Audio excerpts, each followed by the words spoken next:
చీరాల మండలం దేవాంగపురి మరియు పట్టణంలోని 8వ వార్డులో శనివారం ఎన్టీఆర్ భరోసా పింఛన్ పంపిణీ కార్యక్రమంలో పాల్గొని లబ్ధిదారులకు పింఛన్ పంపిణీ చేసిన బాపట్ల ఎంపీ తెన్నేటి కృష్ణప్రసాద్. ఈ సందర్భంగా ఆయన మాట్లాడుతూ చంద్రబాబు ప్రభుత్వం పేదల సంక్షేమానికి అంకితమై పనిచేస్తుందని, ప్రజాప్రతినిధులమైన తామంతా అందరికీ అందుబాటులో ఉంటామని ఎంపీ తెలిపారు. ఈ కార్యక్రమంలో అధికారులు, సిబ్బంది మరియు నాయకులు పాల్గొన్నారు.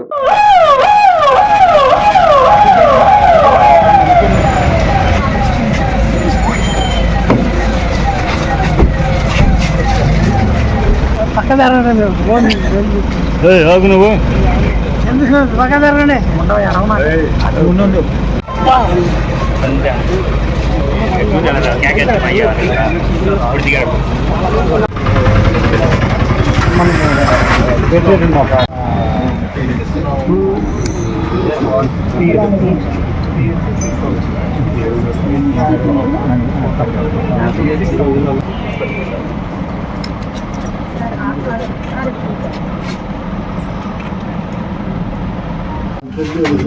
ఇప్పుడు కొత్త ప్రభుత్వం వచ్చిన తర్వాత, మంచి ప్రభుత్వం వచ్చిన తర్వాత పెన్షన్ ప్రతి నెల కరెక్ట్ గా 1వ తారీఖున వస్తుంది కదా. పోయిన నెల వచ్చింది కదా, 1వ తారీఖు వచ్చింది కదమ్మా. ఈ నెల కూడా 1వ తారీఖు ఇస్తున్నాను. ఓల్డ్ ఏజ్ పెన్షన్ ఒక్కసారి ఎవరైనా చూడమ్మా ఇక్కడ. ఓకే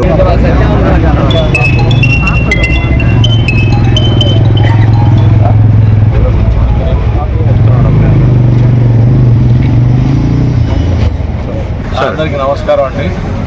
చాలా సంతోషంగా ఉంది. ఈరోజు బాపట్ల పార్లమెంట్ కాన్స్టిట్యున్సీలో చీరాల అసెంబ్లీ సెగ్మెంట్ నియోజకవర్గానికి వచ్చి ఈరోజు మార్చి 1వ తారీఖు 2025 సంవత్సరం యథావిధిగా ప్రతి నెల 1వ తారీఖు నాడు ఏ విధంగా అయితే పెన్షన్స్ పంచడం జరుగుతూ ఉందో ఈరోజు కూడా నాకు ఈ అవకాశం దొరికింది.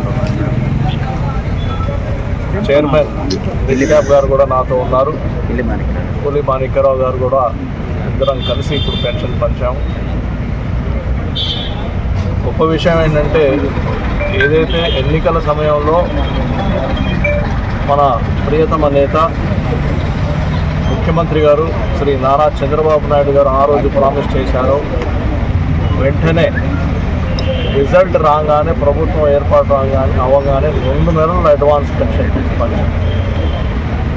అంతేకాకుండా ఇంతకుముందు ప్రభుత్వంలో అరకొర అనుకుంటూ 250, 500, 1000 రూపాయలు అనుకుంటూ పెంచుకుంటూ ఇస్తారో ఇయ్యారో అని డౌట్ కూడా ఉంటుంది. అటువంటిది ఏమి డౌట్ లేకుండా ఒకటే స్ట్రోక్లో పెన్షన్ అమౌంట్ పెంచి 4000కి ఫస్ట్ మంత్ నుంచే ప్రతి నెల ఎక్కడ చూసా తప్పకుండా ఇంటికి వచ్చి మరీను ప్రతి నెల 1వ తారీఖు నాడు పెన్షన్ పంచడం మనం చూస్తూనే ఉన్నాం. ఇప్పుడు నేను చాలా ఇంటికి పోయాను, వేరే నియోజకవర్గంలో కూడా పోయాను.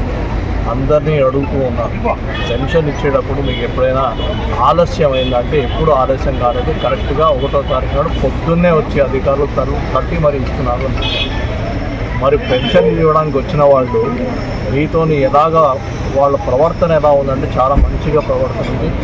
వాళ్ళని కలవాలి, మళ్ళీ వచ్చే నెల వస్తారు కదని ఎదురు చూస్తున్నాము అని వాళ్ళు కూడా చెప్తారు.